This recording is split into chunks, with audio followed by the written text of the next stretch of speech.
the #1 Costa Rica real estate and investment podcast, bringing you experts from all over Costa Rica.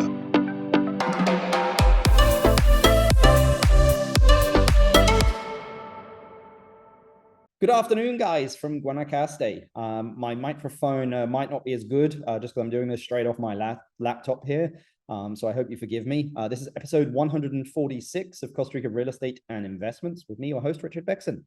Today, we're going to be talking with Gustavo from Accounting Services Costa Rica. It's a new company that provides bookkeeping, payroll, financial reporting, and tax strategy advice for locals and expats here in Costa Rica. They actually do my taxes. I've known these guys for a long time, so helping them set up their new business as I'm just tired of dealing with other accounting and tax companies here. So was like, guys, you should do this. I'll give you a hand here and I will be your first client as well. So far, they've been doing it for 2 months. I'm very impressed, very attentive, great English as well, as you'll see by the podcast here. So we're going to be chatting to them about what you need to know when investing and buying real estate in Costa Rica, and then the actual tax implications and accounting implications of what you need to know when doing that as well. So remember, guys, if you want to reach out to us, you're looking to do anything here in Costa Rica, you can reach us on info@investingcostarica.com. That's info@investingcostarica.com. We basically make sure you have a soft landing when that's either relocating, investing, buying anything here in Costa Rica, and kind of we just, I suppose, sit on your side of the transaction. You hire us basically to be kind of, your guides to investing here in Costa Rica and buying here in Costa Rica. So again, a lot of the real estate Jedi mind tricks don't work on us. So we've been there and done that. We've checked, we know where the bodies are buried. We've stood on all the landmines. So yeah, we just kind of guide you through it and educate you as well. So remember, you can email us info@investingcostarica.com. But let's get straight into the podcast. Good afternoon, Gustavo. How are you doing? Doing great, Richard. How are you? Very, very good. Really appreciate you taking the time to join us here on the podcast. I know that you guys are very busy dealing with quite a few clients and accounting matters, even my own. So yeah, really appreciate you taking the time to come on the podcast and talk to us about tax and accounting. No, man, absolutely, man. Thanks for having us. This helps us a lot, and we're happy to be here, man. Awesome. Well, the first question I have, which I kind of like to get everyone's opinion on, with other countries kind of fighting high inflation, raising interest rates, I mean, what are you seeing happening here in Costa Rica? Well, I don't think Costa Rica is doing anything much different from other countries. By having the same inflationary speed, it adjusts its interest of different items as it sees fit. The difference is the time or how long Costa Rica has been dealing with this subject and the treatment it has given it to it, that it hasn't really impacted that too severely the population, Yeah. So I mean, as it happens in different economies, a thing that helps, or an aspect that helps, is the source of exports. Costa Rica, like any Latin American country, is mainly based on tourism, agriculture, and livestock. But Costa Rica has a good advantage that a large portion of the economy is generated by the free trade zones, which is the export of knowledge and services. And this comes, the cost of production of this is much cheaper than other sources of export, Yeah. And this helped lighten up the weight. And all this, in conjunction with the policies implemented by the country, has led to having a lesser effect in the population. Also, Costa Rica is containing the inflation with bonds issued by the Central Bank of Costa Rica to fight inflation. Yeah. They control the exchange rate by injecting dollars into the Monex market. Yeah. Taking advantage. It's the high tourism season right now, and also the bonds issued by Costa Rica keeps increasing. It's yielding 8%, even though international panorama points to a recession, such as in the U.S. Yeah, I mean, it's interesting what you're saying there. I mean, Costa Rica has always had inflation. I mean, in the 20 years I've been coming here, 8-12%, is not unknown. I mean, it was typically pretty new.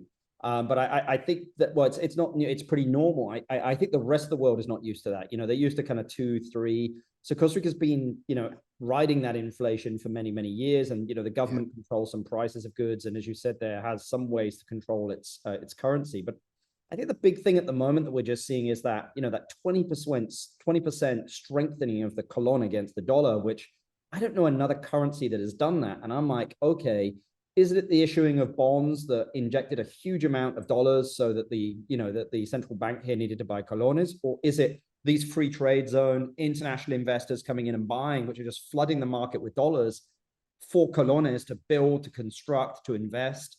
So it's just it's an interesting time here in Costa Rica that I've not seen, during my times here. Yeah, I think they're doing well, man. They're managing the subject very, very well. I agree. And I mean, yeah, I think it's the injection of capital that they're doing into into the system that's helping out a lot. Yeah, I mean, I was with clients this week and we were analyzing how much it costs to buy a piece of land and build right today compared to buying something that's already finished. And it really is about the same price, meaning those, that 20-30% gain has really disappeared now because of the colon strengthening.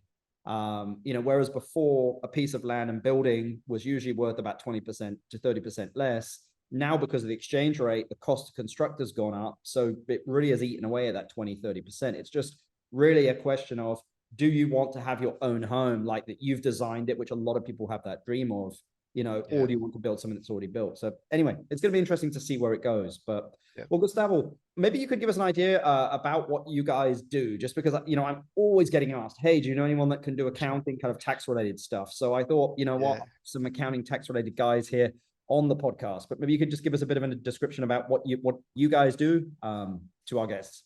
Yeah, absolutely. I mean, we help make informed decisions, based on financial, tax, and accounting decisions. We give technical advice in terms of accounting and financing in investing in Costa Rica. I mean, so we handle all that tax accounting issues or that theme, so you guys can focus on what you guys do best, which is growing your business. We help registering you in the Ministerio de Hacienda, registering you in the Caja or the INS in case you have employees, or registration into the different municipalities for permits and patents, even opening bank accounts. We can actually manage your whole accounting cycle, whole accounting process, and even manage your payroll. So, I mean, there's a lot we can help in, and I mean, as I say, we're on top of the legislation on the subject. We're studying constantly because it constantly changes, and we focus on that. We're experts on that, so you guys can focus on what you guys can do best. Yeah. Well, I mean, I think for anybody that's first coming to Costa Rica, or even that's here again, as I said, I mean, you guys do it for me, which is, a godsend. But, just to be able to really focus on my business, and it's just so foreign here, Social Security, which is Caja here, registration for EVA and having to pay that EVA, the value added tax every single month. And there's a lot of bureaucracy involved here of having a business, uploading every single year, who the owners of the business are and having to digitally sign it. And what is a digital signature that we have here in Costa Rica? Anyway, there's a whole wide range of stuff. It's confusing, man. And I mean, that's what we do, I mean, we've been doing this for many years, and that's what people may say. You may think, oh, you don't need that, you can do this, but I mean, it's very easy to make mistakes, and these mistakes come in costly. So. Yeah, I think for anyone that's had their own business before, they understand, getting good advice. So, I mean, typically anyone listening to this podcast does, because they listen to this podcast, of course. So yeah, I actually had somebody the other day. I was at breakfast, and somebody came over and said, "Excuse me, I'm sorry, do you have a YouTube channel?" And I was like, "Yeah, I do." He's like, "It's amazing." Nice. Thank you very much. So yeah, it was like the second time ever. So wow. Yeah, I'll get t-shirts made at some point. But Gustavo, a lot of people, when they purchase property here in Costa Rica, purchase it in a corporation, because they're not here in Costa Rica, or maybe they are, but they want to have the ability to hold it in a corporation, which has a variety of different, benefits, which we've explained in previous podcasts. Mm-hmm. But what should they be aware of when it comes to, tax compliance and filing when having a corporation? Yeah. Well, first off, if you're going to purchase a property within a corporation, you need to be clear. If you're purchasing the corporation with the property in it already, You need to be very clear and comfortable with the state of that corporation, tax-wise, that it doesn't have any outstanding payments and all documentation is in line. But of course, if you're gonna open a corporation to acquire, at the minimum, you need to think of the following things, like the persona jurídica tax, which is paid annually, the stamp for educación en cultura, or the timbre for educación en cultura, which is really cheap, but it's easy to forget, and you can't have that, because regardless of the amount, it turns out as a payment due, and it gets you into trouble, There's also the registro de beneficiario final, which intends, to track down who the ultimate benefit, or I guess the person goes down to the person, a name of a person, a physical person, who's responsible for the corporation. Yep. There's also the declaración of sociedad inactiva, which this the purpose of this is to identify what assets you have and what the assets do in your corporation. And in case you're gonna, you also need to submit the declaration to the different municipalities to pay taxes every year. But if the corporation is for an investment, this is all if the corporation is going to be to just hold a property and not do much, But there's a difference if you're opening a corporation for an investment that'll generate income in the future. You need to assess if it merits to enroll into Ascenda, and when, because a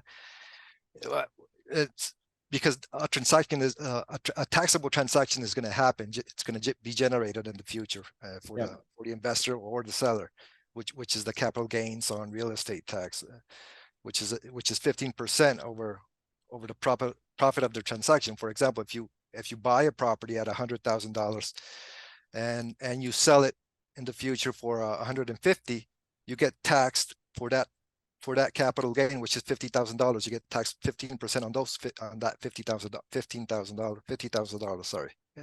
Yeah, I'm very familiar with that. I just went through that actually. So it was interesting because we bought the property that the sum of the parts was worth more than what we actually ended up selling it for, and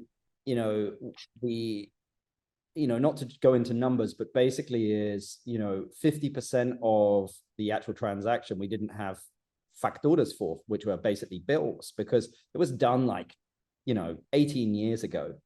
But what we ended up doing was using the luxury tax evaluation to value the property and have an engineer come out and give it the value of the assets. Because if they, and God knows where it's going to take us, but if they're going to use that method for the valuation in luxury tax, then they can use that method for the valuation when it comes to capital gains tax as well. They can't choose one and the other. But we'll kind of see where that goes. But just getting back to your point, you use the word inactivo and activo there. Inactivo basically means it's an inactive corporation. It's not generating revenue, say it's not selling anything. It's just holding an asset. Exactly. Whereas an active one is that hey, if I've got a vacation rental, that's generating money, I need an active corporation. Exactly. When it comes to that, let's talk about that active corporation, because if somebody has that and it's generating revenue, what are some of their responsibilities? Yeah. Aside from the points I mentioned before, you need to be enrolled in Ascenda. You need to be able to provide a factura electrónica or an electronic invoice that meets all the requirements, like identifying the detailed activities, separating the charge of service or the goods from the IVA, from the value-added tax. And if it's in US dollars, you need to indicate the exchange rate used at the point. You need to declare monthly the IVA, the value-added tax. And as the person in charge of the rental, you need to collect IVA and collect it from your guests and report it on a monthly basis, aligned with the IVA collection rules in Costa Rica. You need to, this is very important. You need to maintain and perform a detailed accounting cycle, detailing incomes and expenses, and this needs to be managed by an authorized accountant. So it can't just be anybody who understands the accounting process. It needs to be an authorized accountant. The income tax returns, the declaración de renta, you have two options. There's the régimen de rentas de capital and the régimen tradicional. Now, the régimen de rentas de capital allows us to submit a summarized form of our, in a summarized form, our income tax at a set fare of 12.5.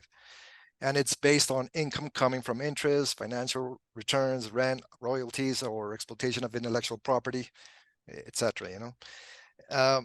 Then there's the régimen tradicional. This is the one where you present annually, and it's paid over the result of incomes minus expenses, net income of the period, and the percentage is tiered. For example, if as a person, I have the tier group here.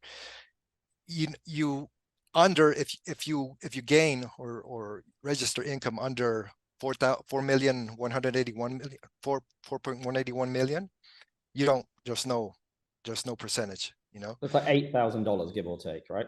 Yeah, something like that. And then above that, but under 6.2 million, that's at 10%. That's taxed at 10%. Okay. Then you have it in excess of that 20%, and more or less it tiers up until you get to around 30%. And it's, if it's a corporation, it's similar. Yeah, there's a different tier for that, but it's similar as well. You need to take it into account. Is the flat corporation tax in Costa Rica 30%, or is it tiered? It's tiered. Okay. Yeah. So you don't really end up paying 30% then, unless you're making ridiculous amounts and like it's pushing you into the 30%. Exactly. Okay. Yep. Yeah, because I had that today. I was working on a financial analysis for a client that's looking at a hotel, and she had 30%, and I was like, look, it's a tiered system where we can calculate exactly how much tax that you'd pay based on that tiered system there.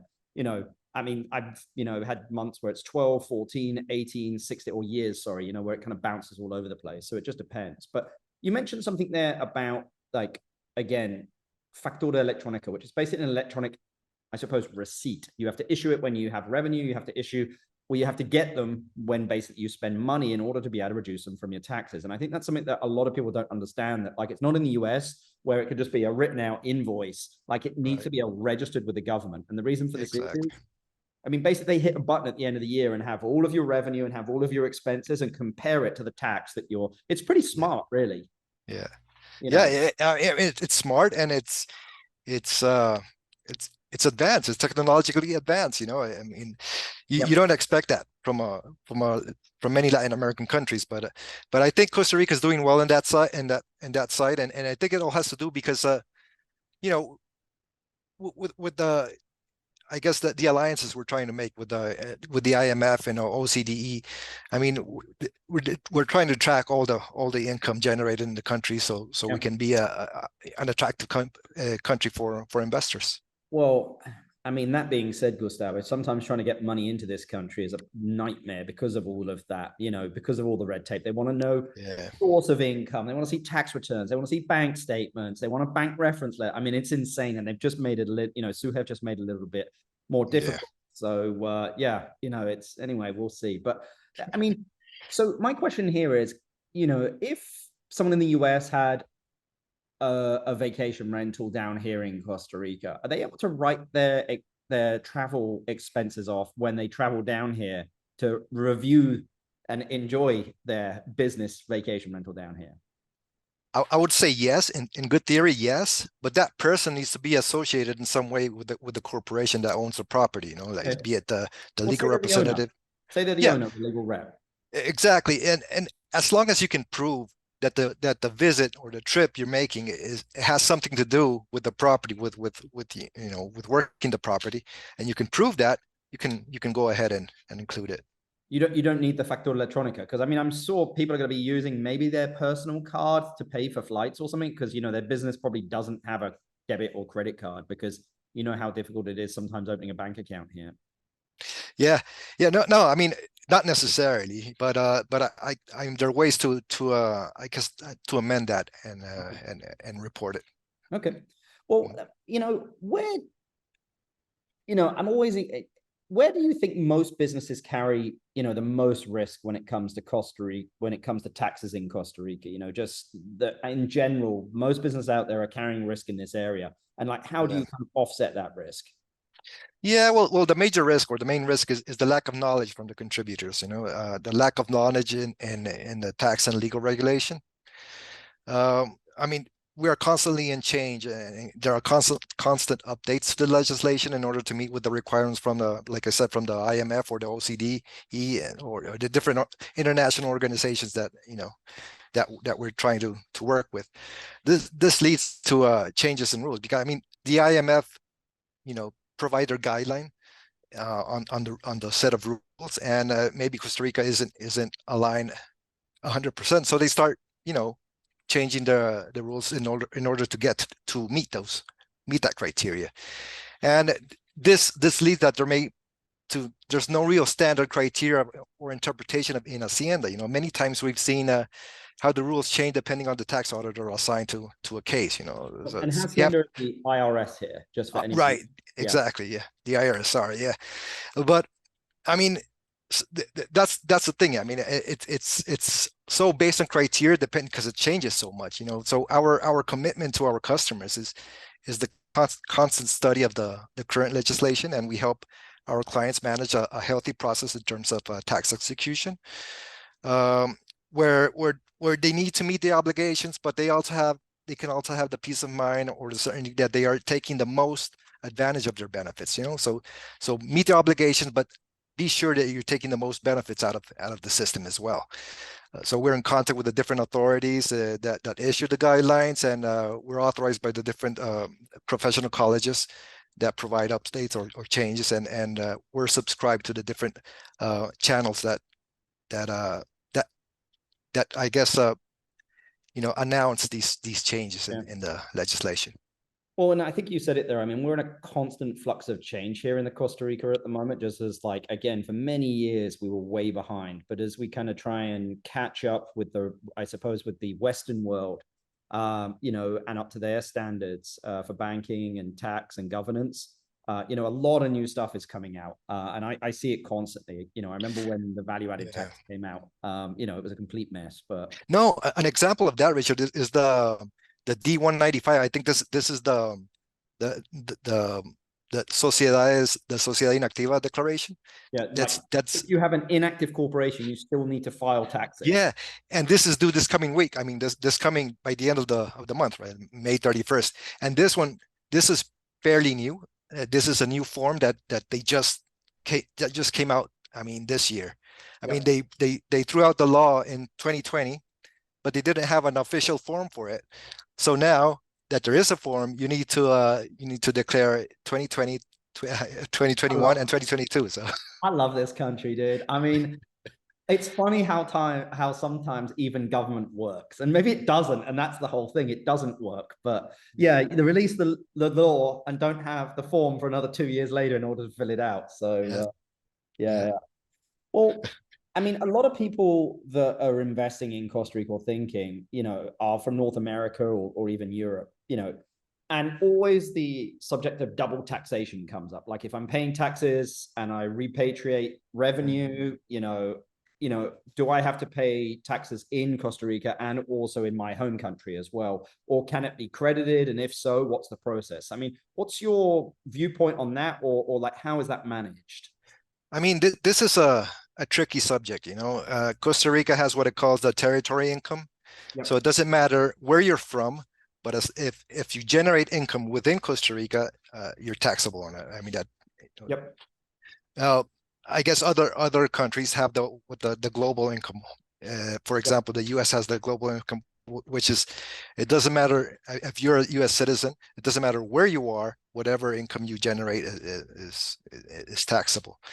I mean, this in Costa Rica, there's a lot of discussion around it, and they haven't really. I mean, there's a lot of discussion in going in terms of the global income side, but it hasn't really gone through because they can't really find around it to legalize it, to make it constitutional.